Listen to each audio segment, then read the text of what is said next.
I'm not saying, hey, does anybody else smell smoke? Do you think it might be on fire? Do you? Hands up. Who thinks there's a fire? All right. Yeah, All right. One, yeah. two. We don't have a consensus. Never mind. We can't. We're We gonna have a can't. consensus of whether or not it's a fire, and that's the beauty of leadership, though.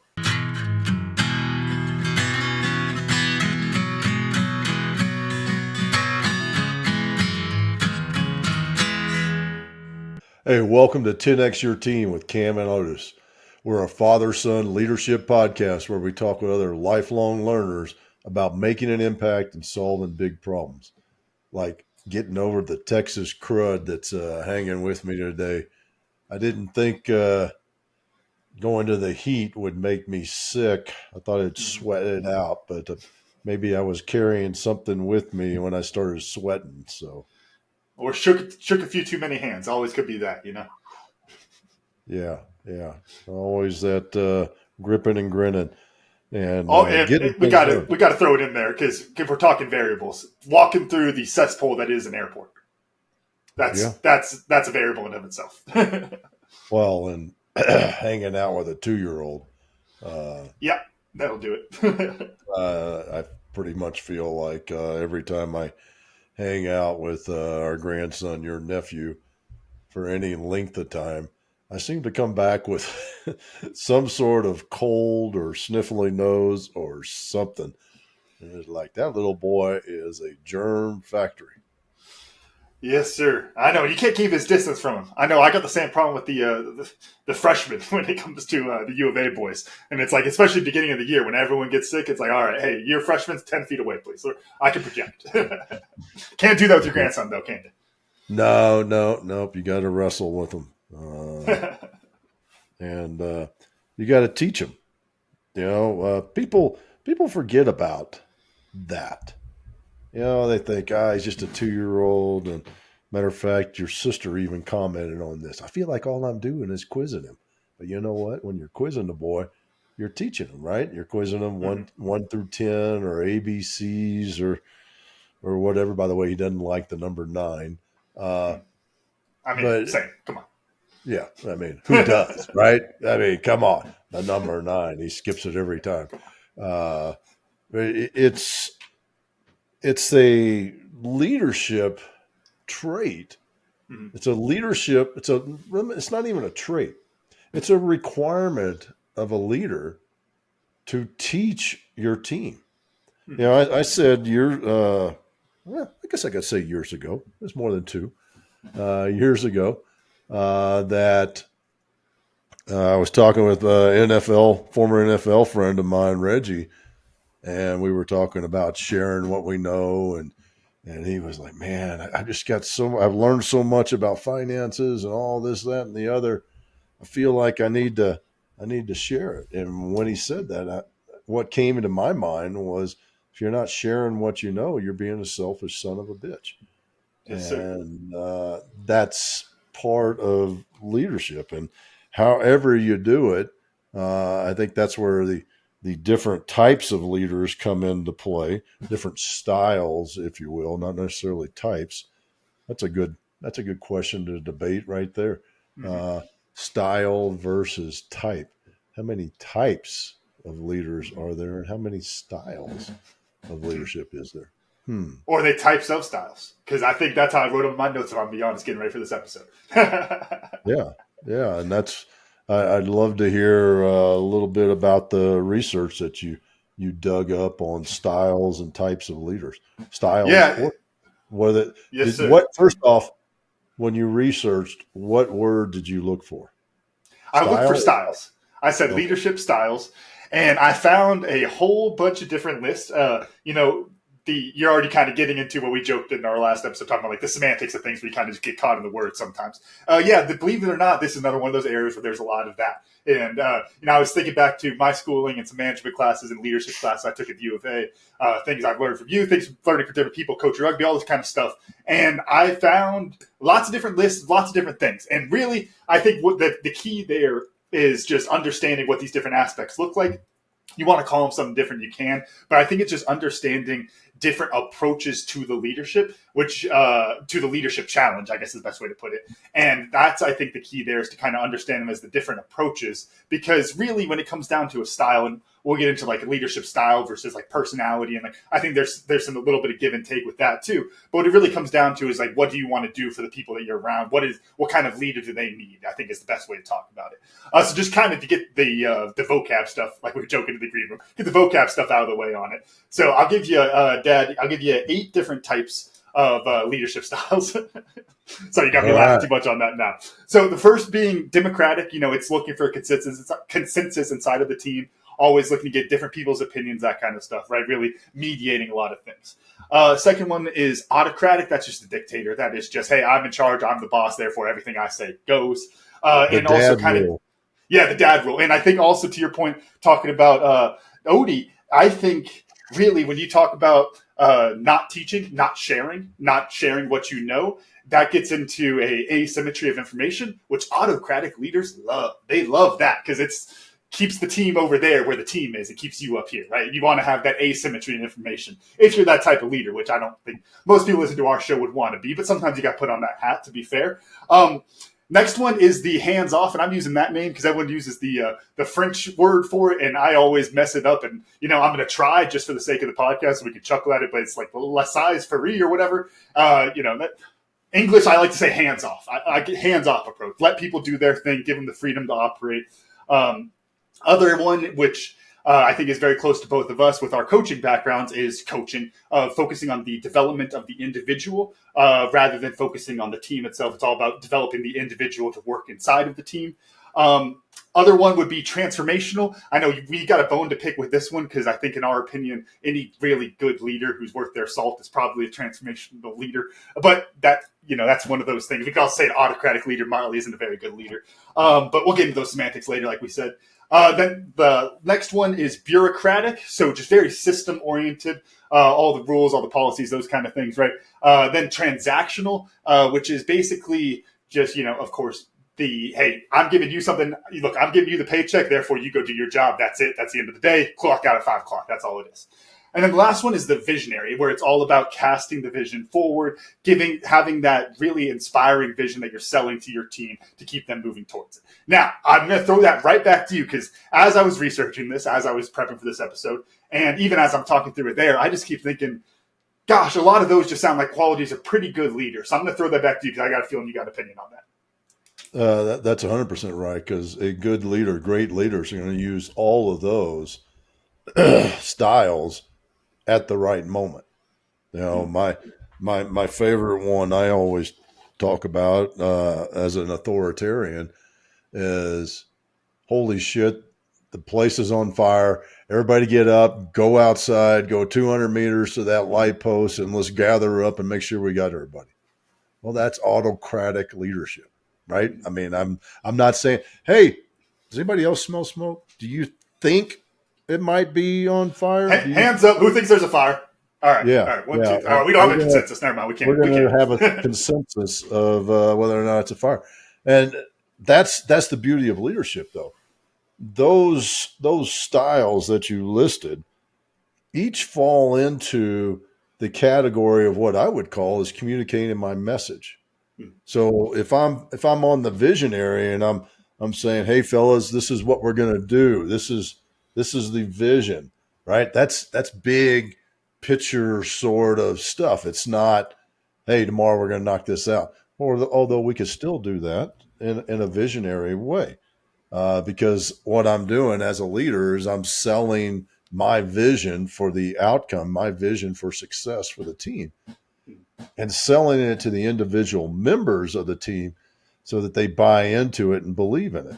And that's where I think each of these styles, a great leader, whether consciously or subconsciously, is using each of those styles in the right moment. Because it's all about communicating. It's all about, how do I show up? How do I set this up? How do I create success for all of us? Yeah, it reminds me as we're talking through it. It really is just goes back to the Book of Five Rings approach with Miyamoto Musashi talking about as soon as you pick any one school, you're exposing yourself to the weaknesses of that school. You have to have a touch of each approach and be ready to apply it as necessary. I don't remember all the different sword combinations that he talks about, and so I can't really go down that example too much. Great book. I'm sure we've recommended it 100 times on here. But it's really just about recognizing what that situation is and what your team needs. And I think one interesting piece there, one of the first pieces that I thought would be a good aspect to kind of drill into here, is the approximation of the team. And what I mean by that is when you look at, let's say a team, I'm picturing U of A because I got rugby in my mind because I was looking at the USA U20s roster right before this. And so you got 75 guys out there, right? You can understand a lot of them. If you're looking at a team like that, it's like the seniors, the juniors. I understand them on a personal level. I know what kind of leadership style they respond to very well. Then there's going to be new people you don't really know. There might be guys I just haven't coached that much, haven't spent those personal times with, so you don't know them as well. And so what it comes down to as a leader is what is your approximation of what the team needs? What is the human component that's going on with each of the individuals there? And if you can kind of add that all up and, do it's like, hey, we're 50% this, we're 50% that, whatever, you can break it down like that as you know the team better. But it's all about just with the information that you have, with how well you know your team, what is the current best approximation for the team? This is where I go back to, and I think it's why a lot of leaders tend to like the very like hands-off approach, giving people the freedom. Goes back to a little bit of, capitalism versus communism, 4th of July week. So we got to get this in there, right? But capitalism is a better approximation of the human spirit. That desire to be free, that desire to create those type of aspects there are much closer. And then when you have a better approximation of the human spirit, you get a better outcome for the team, right? Same kind of thing goes inside of your team. If you have a team that you're not really sure what it is, you can start off in one area as an approximation of that team. And as you see how they react to your different leadership styles, you can make those adjustments there. I want to throw that over to you of how do you think it is, or I guess where do you kind of find that line of trying to treat the individual versus the team on that? Because I think that can be a kind of tricky thing. Because sometimes you got one person on the team, they need this, but everyone else is okay with the other kind of approach. You remind me of the conversation we had this weekend, wherever the heck we were going, to old mom's house or other mama's house, one of the two. Mm-hmm. And it was coaching and how some great college coaches can't make it in the NFL. And I think that's because of their leadership style. And then you look at some of these other coaches, like, maybe you remember his name, the super young guy that had the Los Angeles Rams. Sean McVay. Sean McVay. Yep. Yeah.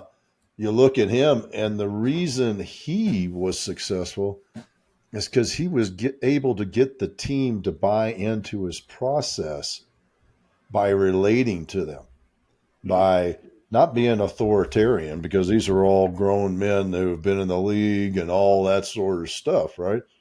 And I think it's really interesting in that study of leadership styles is, you get a Nick Saban who's very, very personable. You talk to some of his players and you hear how personable he is, but he's also very authoritarian. Mm-hmm. And that authoritarian, these young kids, these 18, 19-year-old kids that he's recruited into Alabama are like, oh, well, he's a god, so I'll just do whatever he says because this is my ticket to get in the NFL. Well, if I'm already in the NFL and I get Nick Saban in there telling me, well, you got to do this, you got to do that, I'm like, no, I don't. That's bullshit, Nick. Notice it's not coach. That's bullshit, Nick. Right. It's that sort of approach, and I think that's a big piece of the problem, if you will, the challenge. I think you put it that way. I like that. The challenge of leadership is what style works. Great leaders can adjust their style in the moment, right? Go back to the building's on fire. Okay, that's a simple one, right? But how about, hey, fellas, we got to pick up the pace. We've got to do X, Y, and Z over the next 6 months because these things are happening and this is happening. Well, if I'm just like, you better do it or you're fired, you know what? I'm going to have people quit. Mm. I mean, that's what's going to happen. They're going to quit. They say, you can't fire me. I quit Yeah. because I don't want to do that. And if I don't want to do that, you can't make me do that. It's the beauty of non-military operations, the business world. If you don't want to do it, you don't have to do it. Yeah. Military, it's a little bit different, but it's the principles remain the same. And I'll even say this: uh, I never worked for anybody in the Army and special ops, the larger special ops community, that was not somehow lean towards majority of their effort was democratic visionary. Mm. Hey fellas, this is what we're going to do. What do you think? Got it. I hear what you're saying. Maybe that works, but no, maybe it doesn't. Right? It's a great one of my favorite business books slash leadership book. I think it's more of a leadership book than it is a business book. Is Leading Change by Cotter. I don't remember his first name. Kotter. He the thesis. I'm going to give it away, folks. Sorry.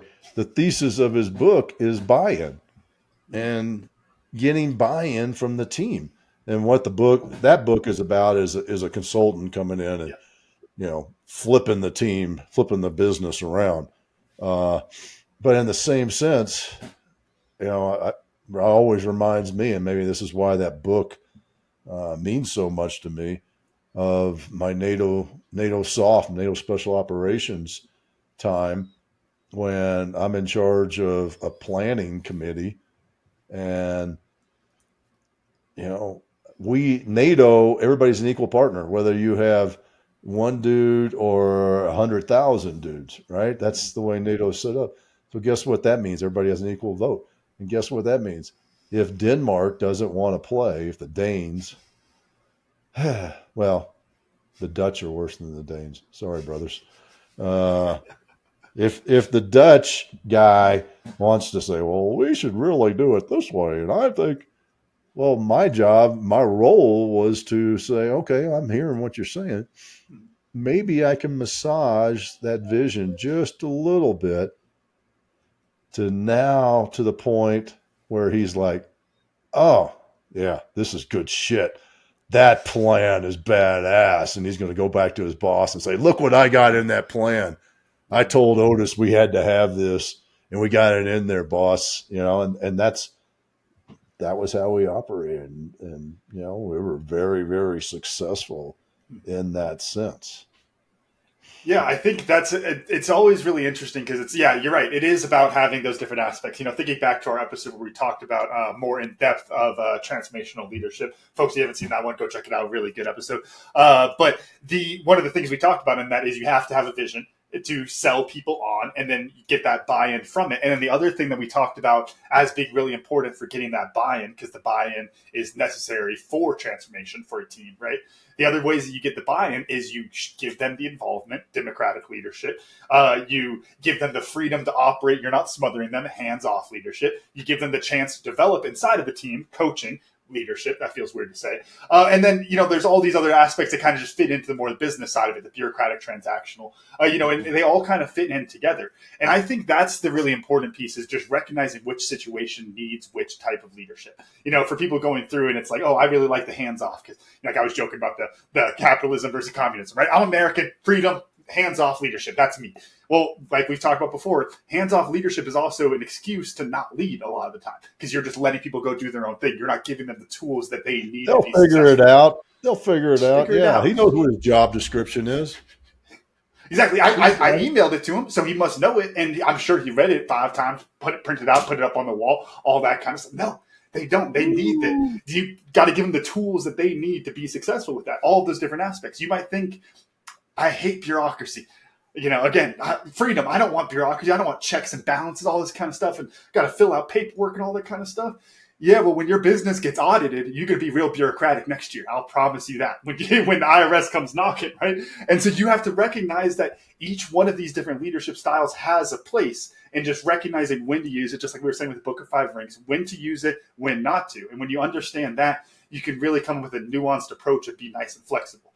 And the other piece I think is really important, talking about the flexibility there, is I think that a lot of leaders conflate two different things here: leadership style and personality.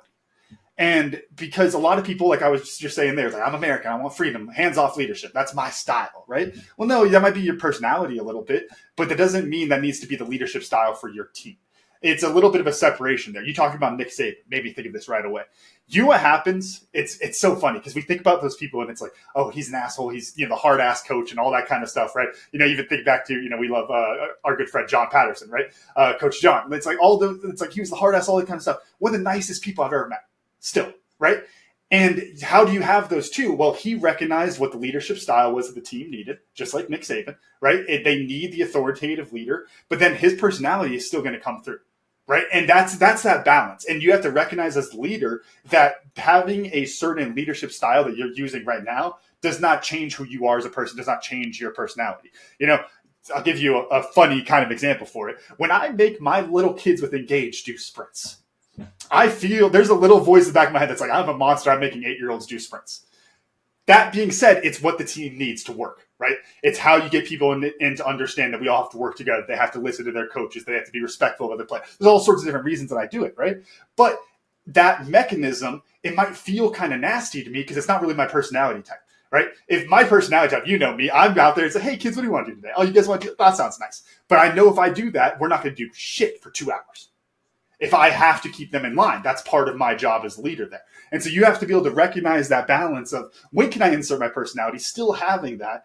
And then, but when the time comes where you need to be authoritative, or the time comes where you need to be democratic and you really lean more towards my opinion is the one that matters, and the dad rule, like you're saying, you have to recognize those times where you need to make that switch and move away from your personality, recognizing that doesn't really affect you or change who you are as a person. Yeah, I agree with you. Sorry, I was daydreaming a little bit. It's.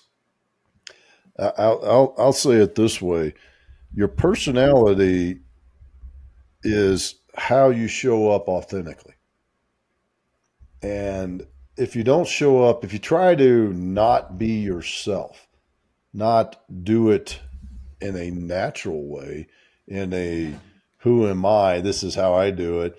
Instead, do it. This is how Bob does it. This is how Bob leads his team. So I should lead it like, yell at everybody like Bob does because Bob gets a lot done. He's getting promoted. Da, da, da, da. Yeah, but if that's not who you are, then people sense that.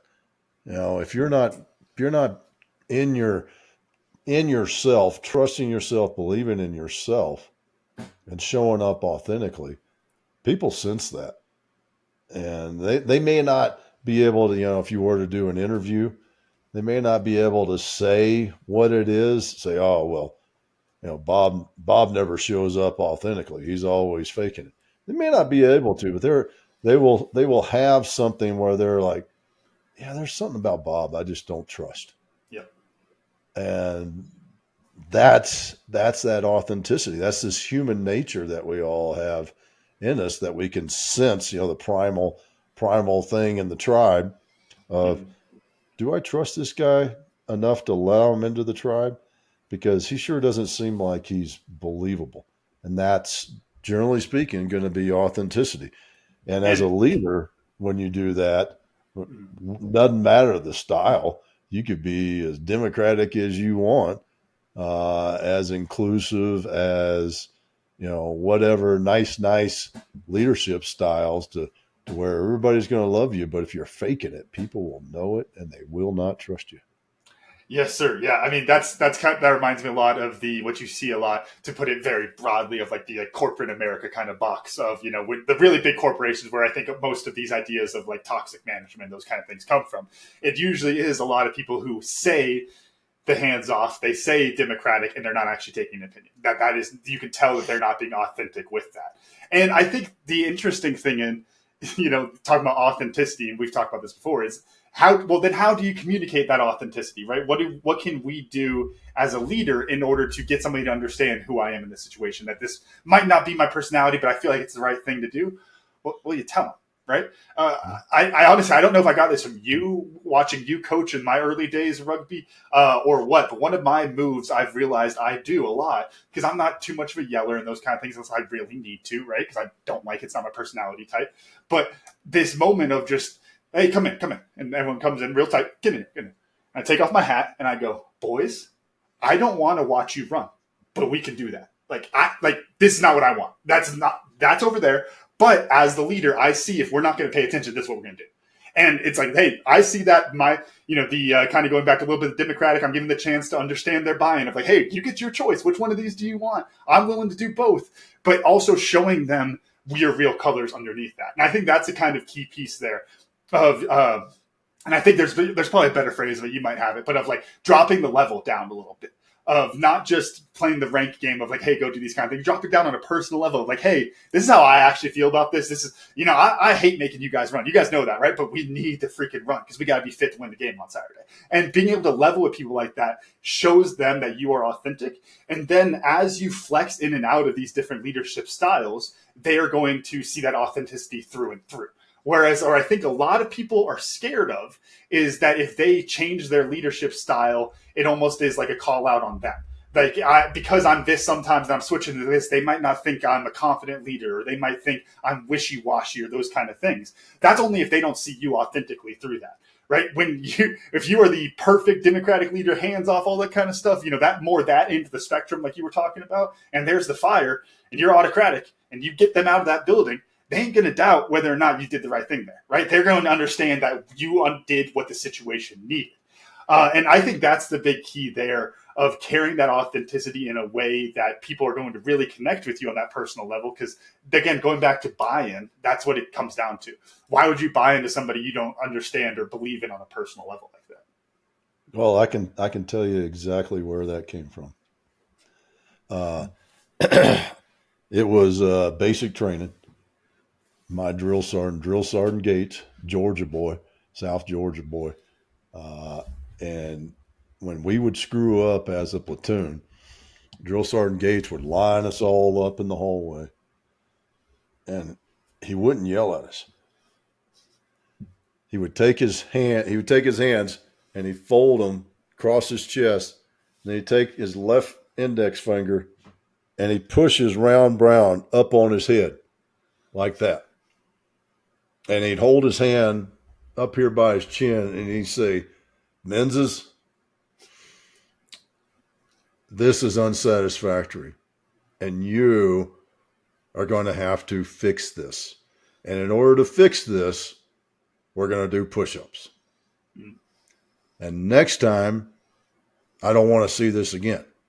And then he'd take his round brown off, put it back on his head, down at that 45-degree angle like every good drill sergeant, and we'd start doing push-ups. But that little thing that Drill Sergeant Gates did made all the difference in the world, because we were a bunch of 18, 19-year-old arrogant, snotty-ass kids that thought we were the gift to the Army.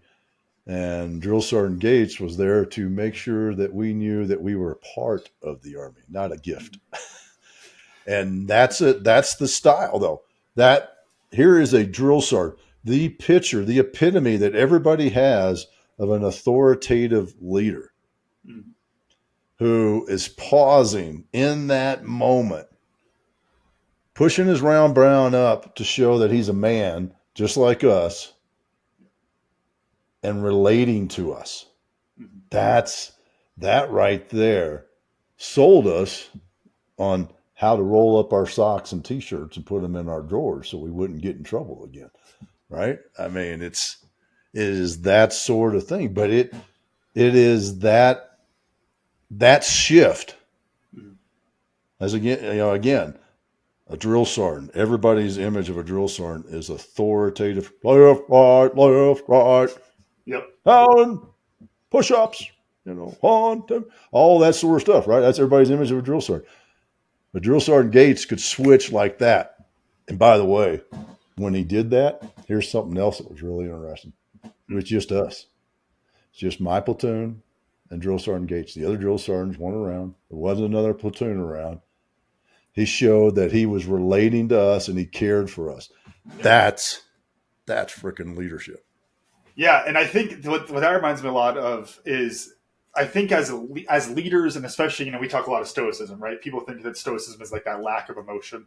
I think look up Ryan Holiday. He says it's way better than both of us ever could. But it's not about a lack of emotion. It's about understanding what your emotions are and not letting them bleed into your actions and those kind of things, right? I can think of you talking about the drill sergeant there, Drill Sergeant Gates. I was thinking of talks I've given after losses. And especially there's a couple that are coming to mind that were pretty controversial, where there was a penalty, there was a something, and we're in a situation where the boys don't feel good about what just happened. And it's this, like, that doesn't feel right. You feel like something was taken away from you, right? If you come in as the leader and you don't recognize where they're at now, understanding where those people you're communicating with are at now, going back to encoding and decoding, right? Again, go check out that video. We're referencing a lot of our good video. But going back to that encoding and decoding, if you don't recognize where those people are, and you come in and you go straight to authoritative, boys, that's bullshit. We need to get better, and we're going to work on Monday. And don't you even think about da-da-da. And you start laying in all these kind of things. They're already down. So they're just going to crumble. Nine out of 10 of them will crumble. There will probably be some guys that will stand up and they'll be there. And they'll be at weights the next morning and all that kind of stuff, right? There are those type of guys. Most of them will crumble because they're down in that bad position. You have to do exactly what you're talking about there, of showing that real emotion, connect with them on that level, and then making that connection to the vision of, hey, I remember literally saying this, boys, that fucking sucks. I'm pissed. I am upset. Or a team pulls out and it's like, hey, we worked all week for this game and they didn't even show up. What's going on? And they're so angry. And so you have to show them you're angry too. But then recognize that I have that anger and I'm moving past it. And I'm still going to be the leader in this situation. That authenticity is what's going to get you buy-in from your team. And that, I think, going back to the leadership styles, the types of different leaders, the authenticity is something that when you have that, you can weave in and out of these different styles as necessary. But it takes that authenticity in order to really have that connection with your team as you kind of do that. There's one other place I wanted to kind of take this conversation before we wrap it up here, because I know we're getting a little low on time. Want to be respectful of you feeling a little sick coming out of Texas. But I want to get your perspective a little bit on the changing landscape of this. Because, you talk about Nick Saban. One of the reasons, and there's a little bit of just the ESPN 24/7 sports news that goes into this, I'm sure, but one of the things we hear about Nick Saban and why he left is that his coaching style did not work as well. That this new age of players, you could say it's NIL, you could say it's generational, there's all sorts of different things you can point at, right? There's all sorts of different things. But it wasn't working as well as it was. There's a changing landscape that he recognized where his leadership style, where he thrived in that authoritative leader, no longer worked, because guys are, if I'm looking at this list, I would say, based on what I've heard from other coaches, very transactional because of the NIL kind of stuff. And then there's also this desire of, I need to be democratic or hands off, because people just want that kind of, rights to themselves, that little bit of freedom as they're going through. I think that's just a personality thing that's kind of happened over generations as well. What are your thoughts when you kind of look at that landscape and try to tease out what those different pieces are, and what are the leadership lessons we can take there? Well, I would throw out that, maybe Nick had hit this point where he's like, hey, this is my style. This is who I am. And he didn't want to do that. He didn't want to change. Going back to Sean McVay and where he's at, you take Sean McVay and you drop him in a college team, and he's probably going to fumble, quite literally, right? I think this is going back to what we said earlier. It's the beauty of the study of leadership. It's that challenge, like you said, and I love that, the leadership challenge, because how do I handle this situation? And how do I figure out what's the best way to motivate my team to succeed? What's the best way to get them to do more than they think they can, particularly in sports, but also in business? How do I get that guy on my team to take the extra 15 minutes to review an email Mhm. and just look for typing errors or wrong dates. Oops. Uh, not that I would have ever done that on a whiskey and cigars invitation, but in that sense of how do I motivate that person to do something like that, to take it's not like an over and above. I'm not saying, hey, stay after, you know, put in 5-6 hours of extra work and not get paid for it. But what I'm talking about is how do you motivate them to put themselves at a point where their attention to detail is significant and changes the way they do it, as Mhm. opposed to, it's the dilemma of good enough and perfect. Well, we don't want perfect, but is good enough? How define good enough? Is that three typos?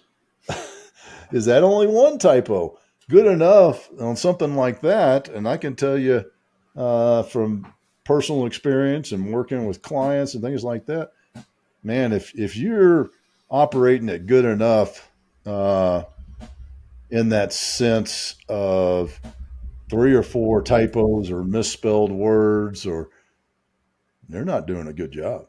Mhm. That's not good enough. I think that's what you have to define.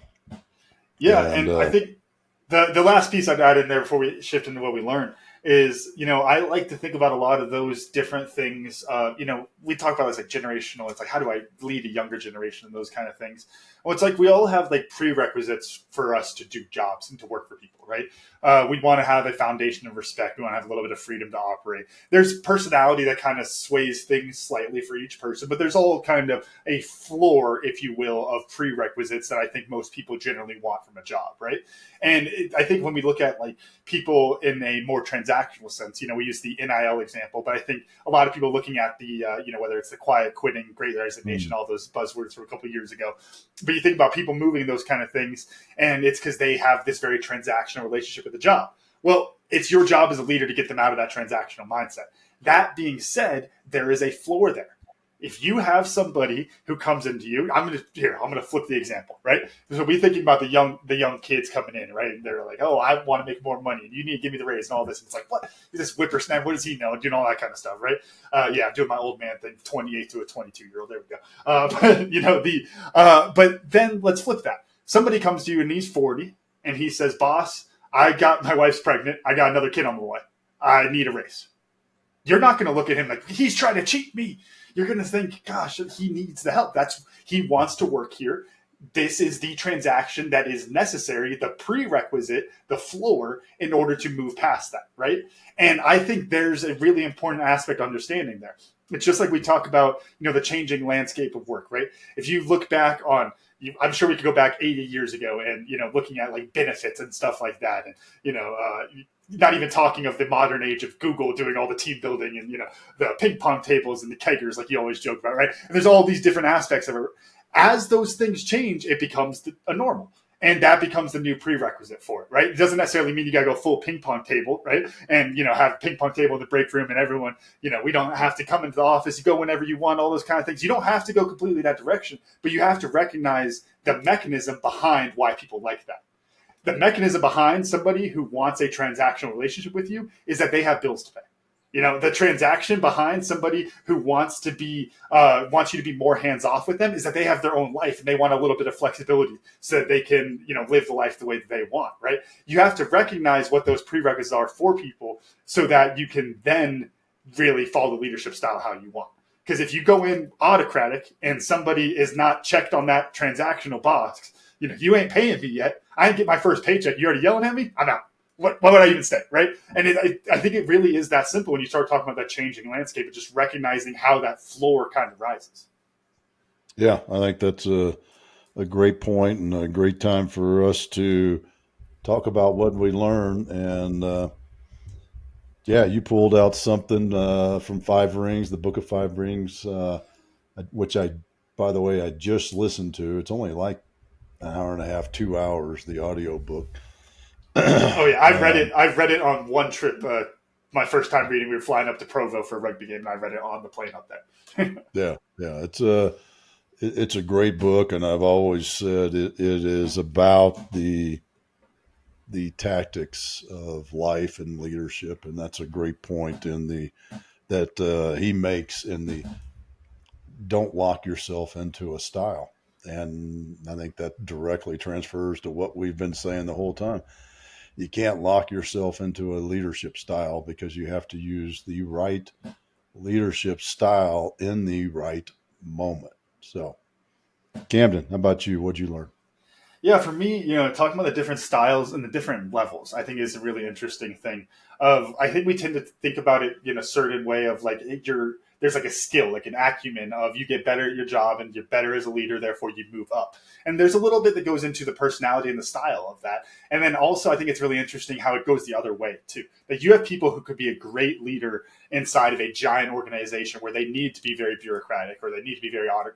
They need to go that direction. And if you put them in a startup, they're going to go out of business right away, and vice versa. I mean, honestly, without opening up a whole other rabbit hole for us, I'm going to tiptoe around it. Don't worry. But it's just like when we talk about being a CEO for a business. There's a lot of different types of CEOs.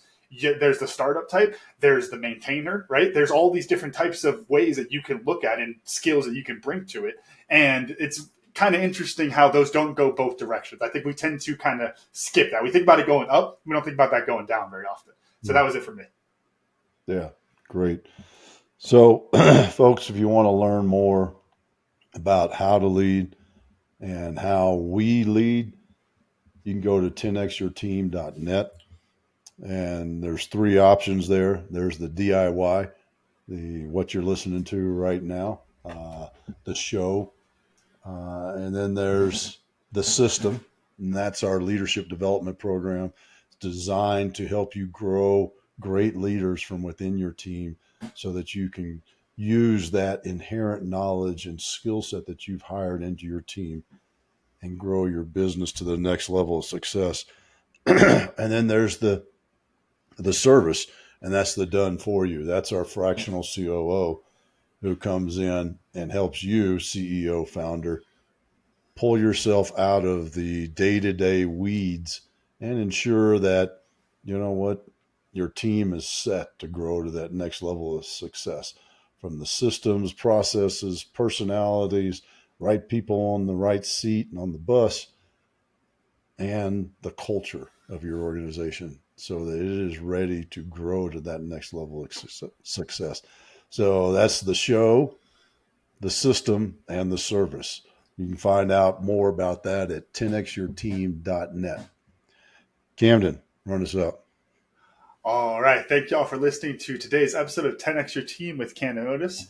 Remember, you can watch full episodes of the show on YouTube at 10X Your Team. And if you enjoyed today's episode, please make sure to pass along to other lifelong learners in your tribe so they can enjoy it too.